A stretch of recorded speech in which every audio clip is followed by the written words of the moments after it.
अस्सलाम वालेकुम अकबर, क्या हाल है आपके?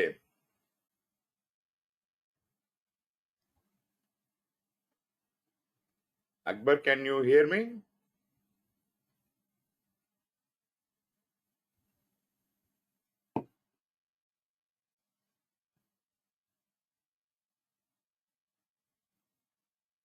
बिल्कुल आ रही है। माइक म्यूट हुआ था, मुझे पता नहीं चला। अच्छा अच्छा, आपने माइक चेंज नहीं किया अभी तक? अच्छा जी। अ, आज भी ना नजम मौजूद है ना खुर्रम मौजूद हैं, और आप भी अकेले हैं। और हम कंटिन्यू करेंगे क्योंकि हम अपना पेस ब्रेक नहीं करना चाहते। तो मैंने आपको जो लास्ट टाइम आपसे बातचीत हुई थी, हमने फंडामेंटल्स कवर कर लिया था। और मैंने आपको असाइन किया था कि आप मॉड्यूल 1 देख लें, और अगर उससे मुतालिक कोई क्वेरीज हैं तो वो कर लें। मैं ये नहीं कह रहा कि आप जी फंडामेंटल्स में से कोई सवाल नहीं पूछ सकते। अगर आप पूछना चाहें तो भले पूछ लें, लेकिन मॉड्यूल 1 हमारा आज का टारगेट है। पहले तो ये बता दें कि आप मॉड्यूल 1 को मुकम्मल कर सके कि नहीं कर सके।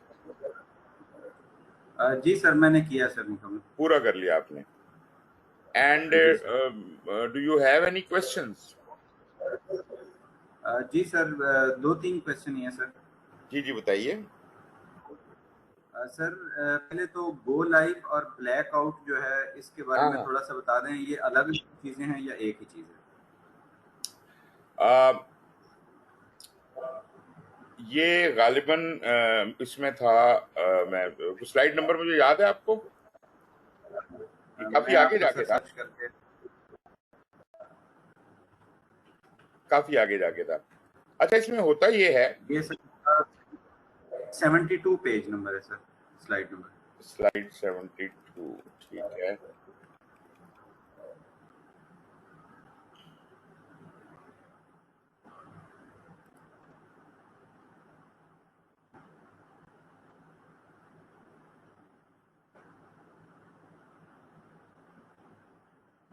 आगे निकल गया।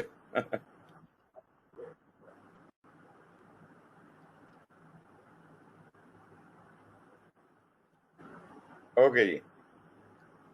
अच्छा, यहाँ पे अगर आप देखें तो इसने बाकायदा डेफिनेशन में बात क्लियर कर दी है, लेकिन मैं आपको बताता हूँ सर क्या मतलब है।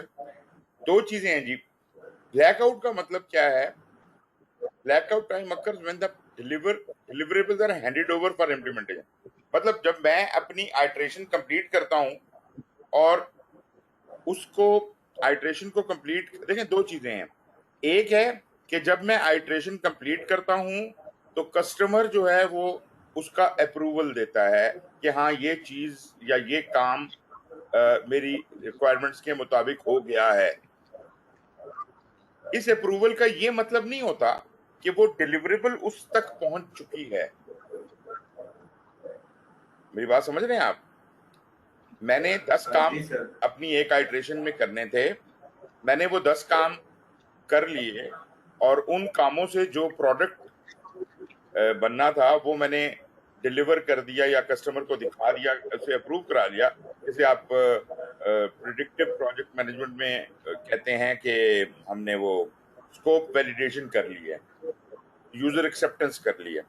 अब यूजर एक्सेप्टेंस का ये मतलब नहीं है कि customer has been handed over that thing. अच्छा, आप एक लम्हा पीछे आ जाइए एजाइल में। जब हम इनिशियली प्लान करते हैं कि हम ये एजाइल प्रोजेक्ट करने लगे हैं, तो हम उसका एक आउटलाइन, मोटा मोटा सा एक प्लान बना लेते हैं। और जिस तरह हम प्रिडिक्टिव में भी करते हैं कि हम एक आउटलाइन प्लान बनाते हैं, फिर उसकी तफसीलात बनाना शुरू करते हैं।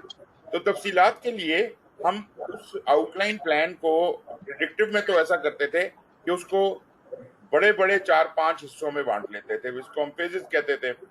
यहाँ पर फेजेस नहीं होती। एजाइल प्रोजेक्ट में फेजेस नहीं होती। यहाँ हम उसको क्या कहते हैं, वो रिलीजेस, हम उसी चीज को जिसको हम वहां पे फेजेस कहते थे, हम स्पेसिफिकली उसको रिलीजेस में बांट लेते हैं। वही 4-5 रिलीजेस होती हैं। मतलब यूं समझ लीजिए कि जैसे एक फेज के एंड पे क्या रिलीज होना चाहिए, और इसका ताल्लुक कॉन्ट्रैक्ट के साथ भी होता है, जो कस्टमर के साथ हमारा कॉन्ट्रैक्ट है कि हम उसे कब कब क्या रिलीज करेंगे। एक आउटलाइन प्लान है और हमने कहा जी 5 रिलीजेस होंगी, पहली रिलीज में हम ये चीज डिलीवर करेंगे, दूसरी में ये करेंगे, तीसरी में ये करेंगे। लेकिन ये जो रिलीजेस हैं ये अभी ब्रॉड लेवल पे बनी हुई हैं। अब जब आप एजाइल का प्रोजेक्ट शुरू करते हैं तो आप, अब रिलीज है फर्ज करें एक 3 या 4 महीने की रिलीज है, आपका जो आइट्रेशन है पहला वो 2 हफ्ते का है, और 2-2 हफ्ते के फर्ज करें कि आपने सारे आइट्रेशन चलाने हैं, तो मतलब अगर ये 4 महीने का आपका पहला रिलीज है तो 4 महीने में जितनी भी आइट्रेशंस चलेंगी और उनमें जो जो चीजें एक्सेप्ट या अप्रूव होंगी वो शिप कर दी जाएंगी कस्टमर को at the time of release.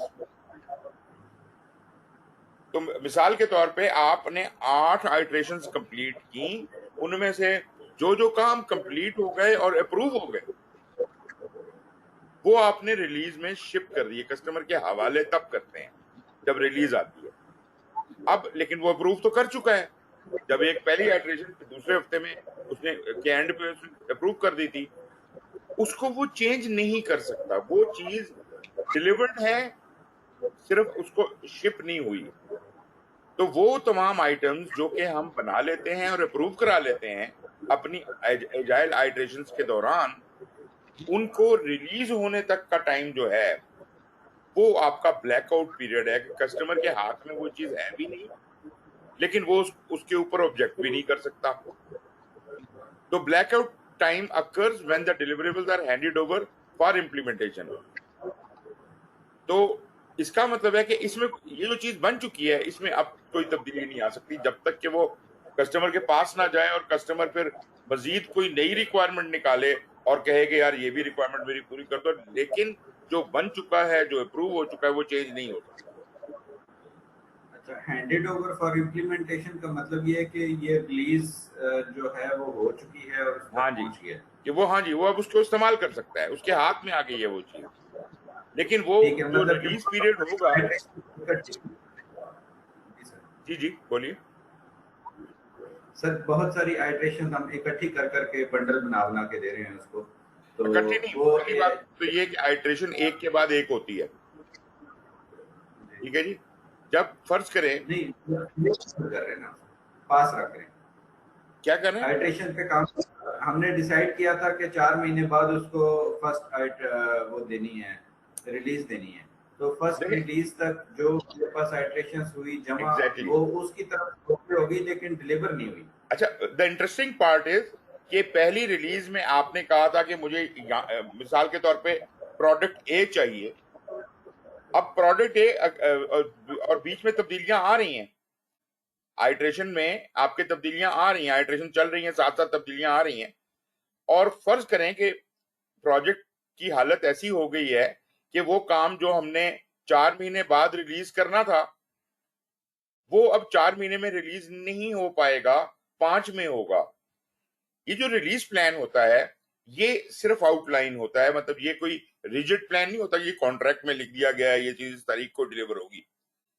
ये म्यूचुअल कंसेंसस से, क्योंकि कस्टमर तब्दीलियां कर रहा है, तो जब कभी भी वो कोई तब्दीली करेगा तो ये जो रिलीज प्लान है इसकी डेट चेंज हो जाएंगी। मतलब यूं समझ लीजिए कि आपने कॉन्ट्रैक्ट रीनिगोशिएट कर लिया और ये रीनिगोशिएशन का अमल थ्रू आउट द प्रोजेक्ट जारी रहेगा। हर आइट्रेशन के बाद हम देखेंगे कि कहीं रिलीज प्लान में कोई तब्दीलियां करने की जरूरत तो नहीं है, तो रिलीज प्लान के मुताबिक आप आइट्रेशन नहीं कर रहे, बल्कि आइट्रेशंस के मुताबिक आप रिलीज प्लान को अमेंड करते चले जाएंगे। आई होप कुछ बात यहां समझ आई होगी। जी सर, समझ आई है। ये ब्लैकआउट जो है ये इसमें फिर आप जो हैंडेड ओवर का मतलब क्या ले रहे हैं सर देखिए, मैं कि फिर रिलीज? एक बात कहूं, एक चीज है एक्सेप्टेंस। यूजर ने कुछ रिक्वायरमेंट्स रखी थी कि यार ये जो प्रोडक्ट हो या ये जो चीज है, मिसाल के तौर पे आपने बनानी तो गाड़ी थी, लेकिन गाड़ी का एक स्टीयरिंग व्हील था, स्टीयरिंग व्हील के अंदर ये कैरेक्टरिस्टिक्स हों, वो तमाम कैरेक्टरिस्टिक्स आपने पहली आइटरेशन में बनाकर उसे दिखा दी। उसने कहा बिल्कुल ठीक है, स्टीयरिंग व्हील मेरी मर्जी के ऐन मुताबिक है। अब ये स्टीयरिंग व्हील को वो लेके तो नहीं जा सकता, ना ही से इस्तेमाल कर सकता है। हमने इस स्टीयरिंग व्हील को रख दिया। हमने कहा जी कि जब ये पूरा स्टीयरिंग का सिस्टम कंप्लीट हो जाएगा, मतलब पूरी गाड़ी भले ना भी कंप्लीट हुई हो, तो पहली रिलीज में हम 3 महीने बाद या 4 महीने बाद पहली रिलीज में हम स्टीयरिंग सिस्टम डिलीवर कर देंगे, राइट। तो वो जो जब डिलीवर करेंगे, अब ये जो स्टीयरिंग व्हील है ये तो पहले पहले आइटरेशन में कंप्लीट हो गया था, और जब ये पूरा स्टीयरिंग सिस्टम डिलीवर हो रहा है चौथे महीने के एंड के ऊपर, तो ये जो टाइम है जब इसका एक प्रोडक्ट बन जाता है और जब उसने हैंडओवर होता है, इसके दरमियान का जो टाइम है ये ब्लैकआउट टाइम है। क्योंकि हमारे पॉइंट ऑफ व्यू से जब वो स्टीयरिंग व्हील में अब तब्दीली वो नहीं कर सकता। स्टीयरिंग व्हील जब उसने अप्रूव कर दिया, तो अब जब तक उसको हैंडओवर नहीं होता उस वक्त तक ब्लैकआउट पीरियड है। ही cannot change anything in that. For all practical purposes ये जो काम उसने अप्रूव कर दिया है, भले उसको हमने हवाले किया या नहीं किया, मगर वो इसमें अब कोई तब्दीली कर ही नहीं सकता, क्योंकि ये काम हो चुका है। ठीक है जी। और गो लाइव का मतलब है कि जब पूरा प्रोजेक्ट खत्म हो गया है और उसके सारे काम मुकम्मल हो गए हैं और सारे ब्लैकआउट टाइम जो हैं वो निगोशिएट हो गया, सारा कुछ क्लियर हो गया, तो अब आप गो लाइव जा रहे हैं जी। कुछ फाइन सर, समझ आ गया। मतलब जितनी वो होनी थी, रिलीजेस होनी थी, वो सारी रिलीजेस हो गई हैं। सारी रिलीज हो गई हैं, प्रोजेक्ट मुकम्मल हो गया है और वो he is going live with it. वो गाड़ी बन गई है, वो उसे चला रहा है या उसे बना रहा है। फाइन सर, समझ आ गया। जबरदस्त। ये अमूमन जब मैं पढ़ाता हूँ तो ये इस बात के ऊपर अमूमन लोग क्वेश्चन करते हैं कि जी ये ब्लैकआउट का मतलब नहीं समझ आया। एनीवेज, वो क्योंकि लिखा इस तरह से हुआ ना, हाँ हैंडेड ओवर। बिल्कुल। बहरहाल अभी मुझे समझ आ गया सर। दूसरा सर, एक और क्लैरिटी दे दें कि टीम चार्टर और ग्राउंड रूल में क्या फ़र्क है सर? जो टीम ग्राउंड रूल बनाती है आप अपने लिए और जो टीम चार्टर बनता है, क्या ये एक ही चीज़ें हैं या डिफरेंट है? Charter is kind of assignment. जब आप कहते हैं कि ये 10 बंदों की टीम हमने गैदर कर ली है, तो हम उसको चार्टर करते हैं, उसको हुक्मनामा देते हैं कि तुमने ये असाइनमेंट करनी है या ये काम करना है। सेट ऑफ रूल्स चार्टर का पार्ट नहीं है। जब ये काम इस टीम को मिल जाता है, तो टीम बैठ के अपने लिए जो इसे कहते हैं ना कारकर्दगी के असूल वजा करती है। अब इसमें एक बड़ा पार्ट जो है वो ऑर्गेनाइजेशन का भी है। जो हमारी ऑर्गेनाइजेशन है उसकी जो एचआर पॉलिसी है और जो उन्होंने रूल्स एंड रेगुलेशन बनाए हुए हैं, लाजमी बात है वो बहुत बड़ा रोल प्ले करते हैं। लेकिन उन हदूद में रहते हुए, ऑर्गेनाइजेशन की हदूद में रहते हुए, आप अ, अपने प्रोजेक्ट को या अपने काम को करने के लिए सर्टन पॉलिसीज आप खुद से डेवलप कर सकते हैं विद इन द टीम। ये वो आजादी है जिसको हम कह रहे हैं। तो चार्टर अलग चीज है। चार्टर है हुक्मनामा, इस टीम को काम करने का हुक्मनामा। मैं प्रोजेक्ट चार्टर की बात नहीं कर रहा हूं, मैं टीम चार्टर की। टीम को जिस काम के लिए चार्टर किया गया है, उस क्या काम करना है उसका हुक्मनामा ये उनको असाइन किया जाता है, और टीम फिर अपने लिए रूल्स ऑफ बिजनेस या रूल्स ऑफ जो काम करने के रूल्स हैं वो वजह करती है। मतलब कि वो रूल्स जो टीम के आपस में एक दूसरे के साथ लिंक करते हैं, वो जी जी जी जी, बिल्कुल। ग्राउंड रूल्स हैं। जो काम के साथ डील करते हैं वो चार्टर है। हाँ, मिसाल के तौर पे टीम कही जी ये काम है, इस काम में फलाना फलाना मुदाखलत नहीं करेगा और ये जनाब ऐसे होगा काम वगैरह वगैरह। लेकिन जो जो कवानीन है या जो आपकी ऑर्गेनाइजेशन की पॉलिसीज हैं, उनको मद्देनजर रखते हुए ये चीजें बनाई जाएंगी। आप उससे बाहर नहीं जा सकते। गॉट इट जी। यस सर, समझ आ गया सर। और नेक्स्ट क्वेश्चन है सर मेरा कि मेटाफोर एक्सट्रीम प्रोग्राम एक्स की टेक्निक, इसकी मुझे समझ नहीं आई कौन सी मेटाफोर? जी सर। Metaphor, okay. जरा मुझे पेज बताइएगा कहां पर है इसका। मैं सर आपको बताता हूँ। कि असल में एजाइल में मुख्तलिफ मेथडोलॉजीज हैं और उनकी सबकी अपनी अपनी अलग अलग टर्मिनोलॉजीज हैं। 141 है सर पेज। ओके,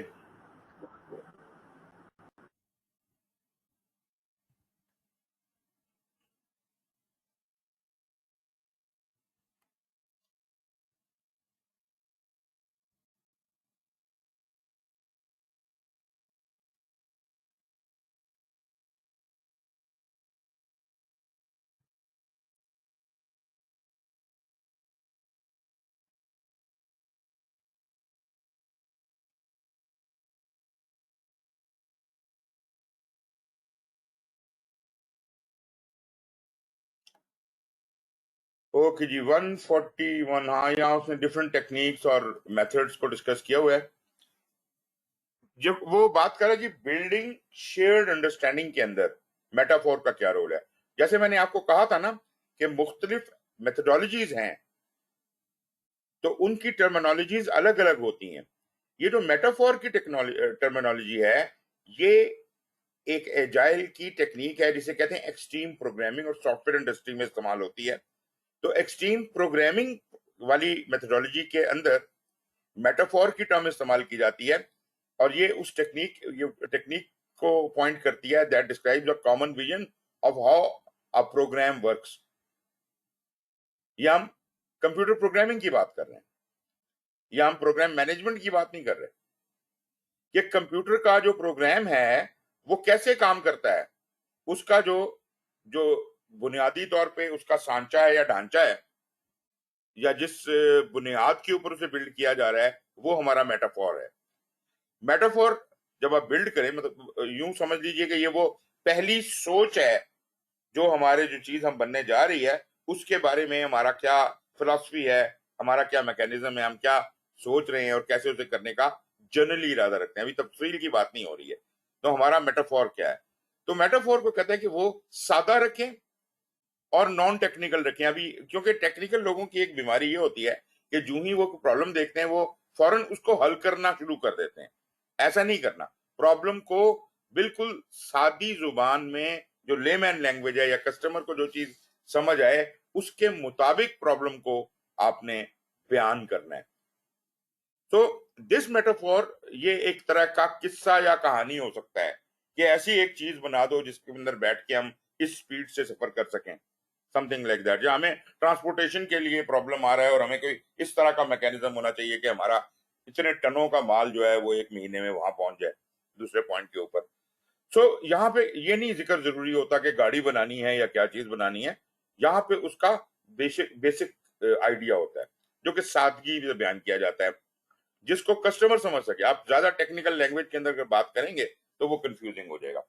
तो इससे क्या होता है, it enables understanding of the overarching approach, कि हमारी इस काम को करने की क्या अप्रोच है that is being taken to provide a capability और सॉल्व अ प्रॉब्लम। मतलब ये है कि हमने अच्छा, इस ये जो दूसरे मैंने आपको कहा ना मेथड्स हैं, उनमें ये टर्मिनोलॉजी मेटाफोर की इस्तेमाल नहीं होती। वहां पे और टर्मिनोलॉजी है। एक चीज आप बहुत कॉमनली पढ़ते होंगे, इसके अंदर पढ़ेंगे एजाइल के अंदर, उसको कहते हैं यूजर स्टोरीज, एपिक्स, पर्सोनाज। ये वो चीजें हैं जो ज्यादातर इस्तेमाल होती हैं।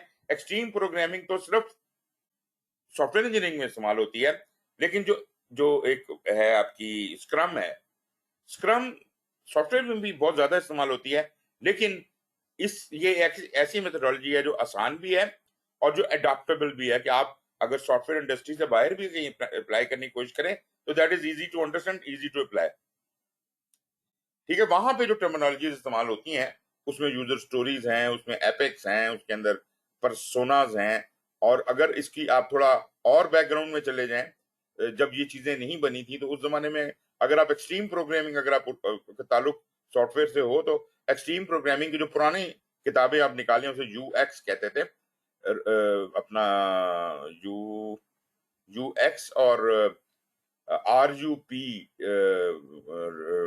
रैशनल रोज यूनिफाइड प्रोग्रामिंग लैंग्वेज एक होती थी।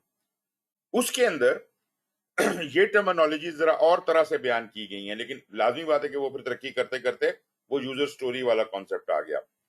यूजर स्टोरी का मैं बुनियादी तौर पे इतना बता दूं कि जब आप कोई भी रिक्वायरमेंट, मैं पूरे पूरे प्रोजेक्ट की बात नहीं कर रहा, उस मेटाफोर तो पूरे प्रोजेक्ट का बयान है ना।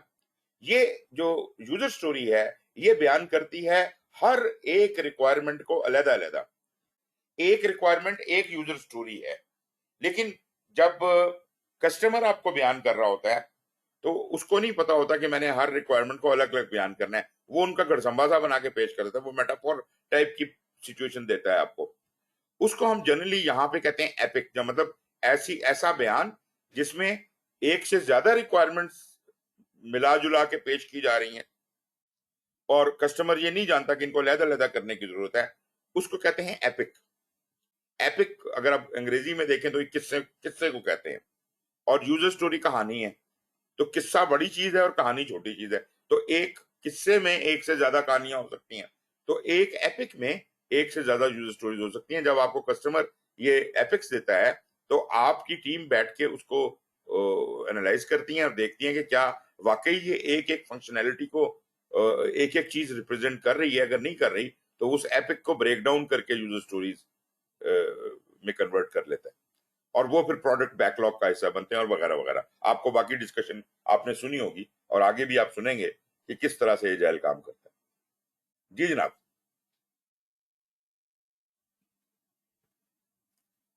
ठीक है सर, समझ आ गई इस बात की।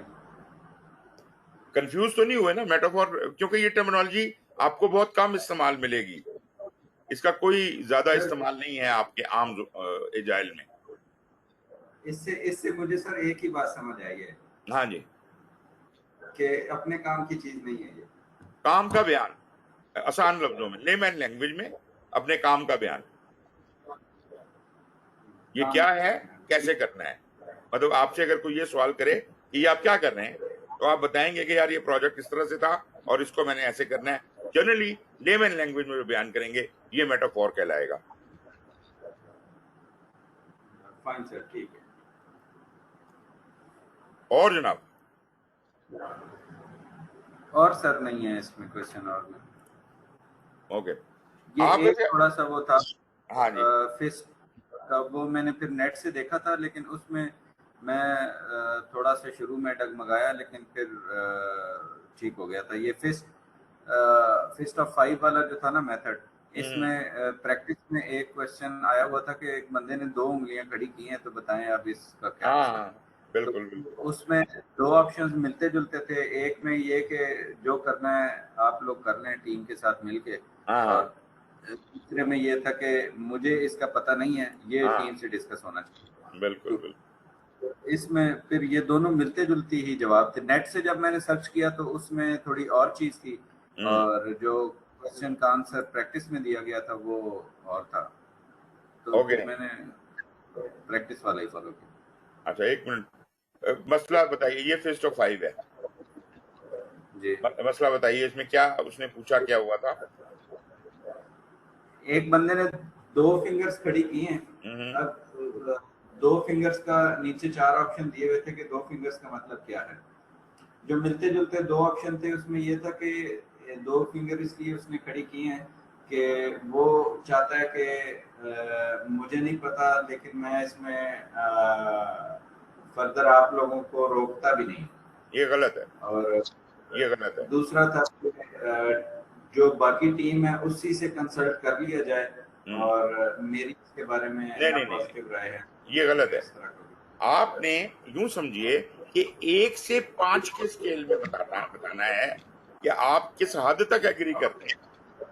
अगर आप कोई भी फिंगर नहीं खड़ी करेंगे तो यू डिसएग्री, और अगर एक खड़ा करेंगे उसका मतलब है कि थोड़ा सा एग्री, 2 उससे भी ज्यादा, 3 उससे भी ज्यादा, 5 का मतलब है मुकम्मल तौर पे एग्री, फुल्ली एग्री। तो ये मतलब नहीं है कि वो आप ये कहना चाहते हैं कि जी मैं मुझे नहीं पता, ये नहीं आप कह रहे हैं। आप 1 से 5 के स्केल पे बता रहे हैं level of your agreement. Clear हुई बात। जी सर, क्लियर हुई। इसमें जो फैक्टर तंग करने वाला था ना, वो दूसरी टीम के ऊपर उसका इम्पैक्ट था। एक ऑप्शन में वो दूसरी टीम को कुछ भी नहीं कह रहा था, दूसरी ऑप्शन में वो कह रहा था कि बाकी टीम से कंसल्ट किया जाए।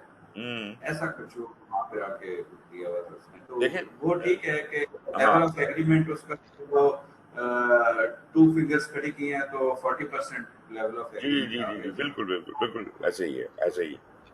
और ये थम्स अप और थम्स डाउन तो ये आप आम जिंदगी में भी हम करते हैं, ये इज ओके तो ऊपर है, नहीं तो जो रोमन दौर से चला आ रहा है, वो जो स्पार्टन्स की जंगें होती थी, तो वो उसको अगर अंगूठा नीचे कर दिया तो उसको, उसका मतलब है कि इसको मार दो। खैर एनीवेज, ये जी हो सर, गया जी। बस इसके अलावा अच्छा, चले जी। अब ये है कि मैं ये एज्यूम करता हूं कि at least as far as you are concerned, you are done with module 1. Therefore, I am releasing your module 1 exam. आज की क्लास, अभी इस ठीक है सेशन के बाद मैं आपको इसका जो एग्जाम है वो रिलीज कर दूंगा, आप वो अटेम्प्ट कर लीजिएगा। और आपकी असाइनमेंट ये है कि अब आपने मॉड्यूल 2 पढ़ना शुरू करना है। वो जरा लंबा है, वो आप उसमें कुछ थोड़ा टाइम लगेगा, 1-2 क्लासेस तो लगेगी। तो आप जितना उसको कवर कर सकते हैं, वो दो दो अलग अलग प्रेजेंटेशंस हैं, पार्ट 1 और पार्ट 2। आप पार्ट 1 भी कर लें अगर अगली क्लास तक, तो काफी है। सर, ये मेरा ख्याल है कि मैंने मॉड्यूल 1 का पेपर कर लिया है। कर लिया? अच्छा, क्या आपने क्या आपका रिजल्ट क्या रहा? मेरा फर्स्ट अटेम्प्ट में तो आया था कोई 68 आया था। Good, very good, very good. मतलब ये कि आप अगर इसे दोबारा करेंगे तो और बेहतर हो जाएगा। लेकिन हमें ये पता चल गया कि जो भी थोड़ी बहुत अंडरस्टैंडिंग आई है, वो आपको पास की तरफ ले जा रही है। आप हो जाएंगे पास, घबराने की जरूरत नहीं है। क्वेश्चंस की, जो मेरे हुए थे क्वेश्चन, मैंने उसको काफी वो ऐसे नहीं छोड़ा, सारे ऑप्शन मैंने देखे हैं, समझे हैं, फिर आ गई है। बिल्कुल सही है, बिल्कुल सही है, बहुत अच्छे। और आप इसको करें, दोबारा करें, दोबारा करें। और अगर और क्वेश्चन चाहिए तो मुझे बताएं, मैं आपको इसी चैप्टर के और क्वेश्चन भी दूं। सर, वो जो वेबसाइट आपने बताई थी ना, वो एस्पायर वाली, हाँ जी, वो उसके मैं प्रोसेसेस पे हूँ, रिस्क वाले पे पहुंचा हूँ। पहले मैं वो कंप्लीट कर लूंगा, हाँ उसके हाँ, बाद फिर मैं आपको बिल्कुल फिर आप करें। दूसरे। मगर ये है कि उसमें सारे एग्जाम नहीं दिए हुए, मैं आपको एक्सेस दूंगा। आपको जिस चैप्टर का एग्जाम करना है उसकी एक्सेस मैं आपको दूंगा, ठीक है? अच्छा, इसी ठीक तरह जो फाइनल एग्जाम ठीक। करने हैं वहां पे तो सिर्फ सैंपल दिया हुआ है 1-2 का। मैं आपको पूरे पूरे full length exam question, 5 full length exam है मेरे पास, तो उनमें से मैं उसमें आपको, सर जी जी, जो एस्पायर वाले ना, इसमें मोनोटोनस बहुत ज्यादा है क्वेश्चंस में ना। हम्म, वो एक ही पैटर्न फॉलो हो रहा होता है, वो समझ आ जाता है थोड़ी देर बाद ना कि यार शुरू की 2 लाइनें तो हाँ हाँ देखने हाँ, वाली नहीं है। बिल्कुल बिल्कुल। और मैं तो अब आदत ये बन गई है मेरी कि मैं क्वेश्चन नीचे से पढ़ना स्टार्ट कर दिया मैंने। इसीलिए मैं आपको 2 सोर्सेज से एग्जाम दे रहा हूँ, और एक मैंने तीसरी किताब भी आपको दी हुई है, रीटा मलकेही वाली, 10th जी एडिशन। सर, वो मेरी कंप्लीट हो गई है, मैंने वो सारे कर दिए। उसके क्वेश्चन भी आप कर सकते हैं। और ये जो क्वेश्चन मैं आपको दे रहा हूँ ना, ये स्टूडेंट मैनुअल से हैं, ठीक है जी? ये आप सही स्टूडेंट सही। मैनुअल वाले क्वेश्चन कर रहे हैं, तो ये पीएमआई के एक्चुअल क्वेश्चन हैं जो पीएमआई ने रिलीज किए हुए हैं। तो ये मैं आपको अभी रिलीज कर अच्छा देता हूँ, तो फिर आप उसको भी कर पाएंगे। अच्छा अच्छा, ठीक है ठीक है। तो ये एस्पायर वाले तो वो पीएमआई के नहीं लग रहे, क्योंकि अंग्रेजी नहीं, थोड़ी पीएमआई, सी मुझे लग रहा पीएमआई के तो नहीं है, लेकिन है इसी एग्जाम है के। सर। हाँ, वो टॉपिक समझने के लिए ठीक है, मतलब आंखें खुल जाती हैं हाँ कि एग्जैक्टली, कितना। यही यही मकसद है। क्योंकि ये तो बात गारंटीड है कि जो क्वेश्चन आप प्रैक्टिस करेंगे, कहीं से भी करें, they are not the question which are going to be there in the exam. Exam में डिफरेंट ही क्वेश्चन आएगा, लेकिन कम से कम पैटर्न का अंदाजा तो होना चाहिए ना।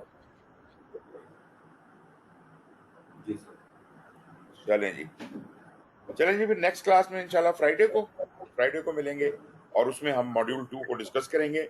और आपने मॉड्यूल 1 का एग्जाम करके आना है। ठीक है थैंक यू वेरी मच जी, and take care. May God bless you. Sir. हाफिज। अस्सलाम। अस्सलाम वालेकुम।